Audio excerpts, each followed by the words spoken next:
If you keep your knives sharp, guess what you can do? Something like this and have it just look absolutely beautiful. Sharp knife makes your food look better, makes your food taste better. Stick around, we're gonna get right to it. This is my favorite thing to introduce to cooks who want to go from, yeah, I like to cook, to, yeah, I cook. You wanna make that a forceful statement in your life? Then you're gonna have to learn how to sharpen your knives.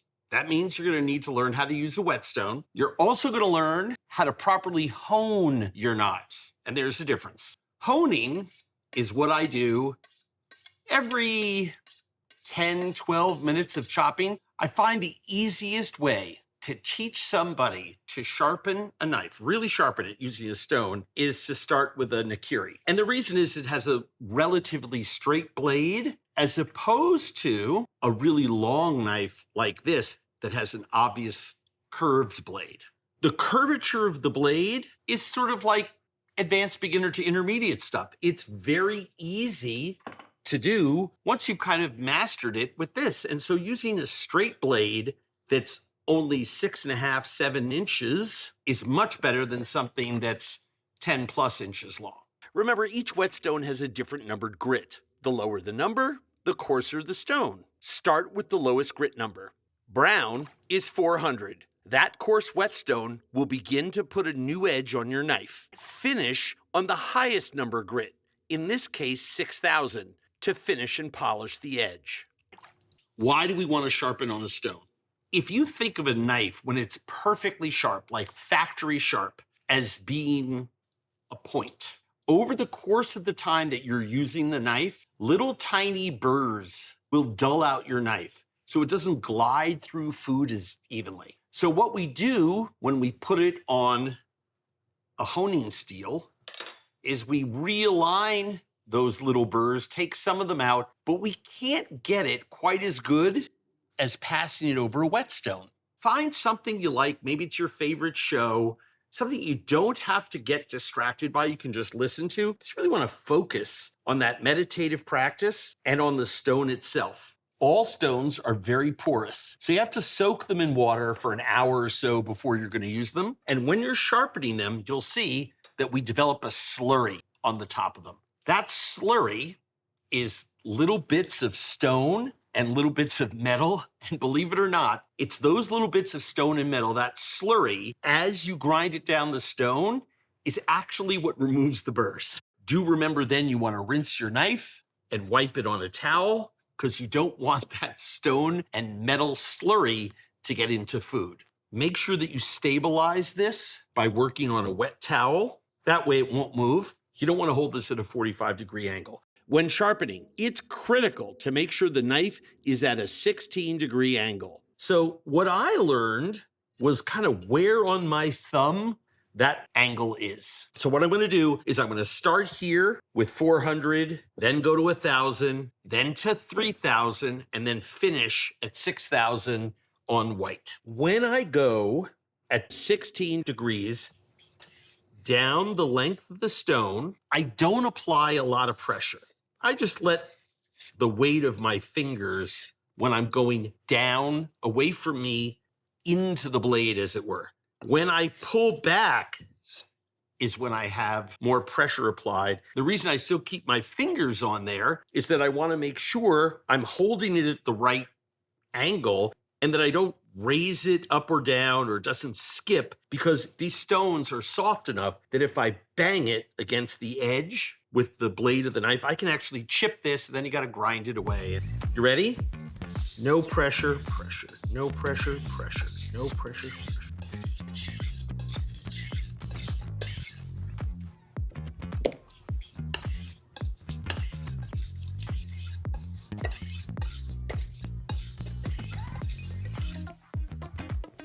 Now we've already done blue. We're on side number 3, which is going to be green. We just keep getting smoother and smoother and smoother as we go. See that gray that's in there?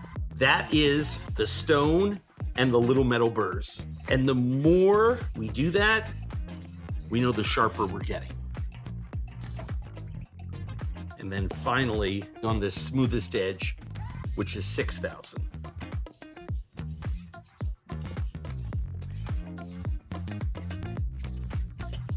You can see that. That's a good sign. That means we're actually getting somewhere. Now, repeat the process on the other side of the knife. For those of you that just don't care about sharpening your own knives at all, and by the way, I endorse your opinion on that. For the lifetime of this knife, while it's in your possession, you just send it to Shun, and guess what? They will sharpen it and send it back to you. But you can also just do this at home. And isn't that fun? So now that you have these stunning sharp knives, let's make a great salad, shall we? A little bit of herb, egg yolk, some mustard, just a little bit of acid.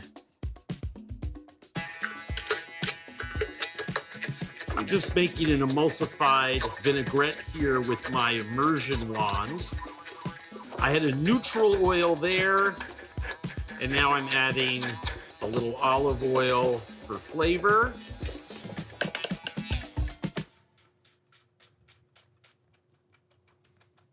Every time I cut through something acidic and I make contact with my blade and my board, I dull out my knife. Every time I do an action like that, I dull out my knife. So what happens?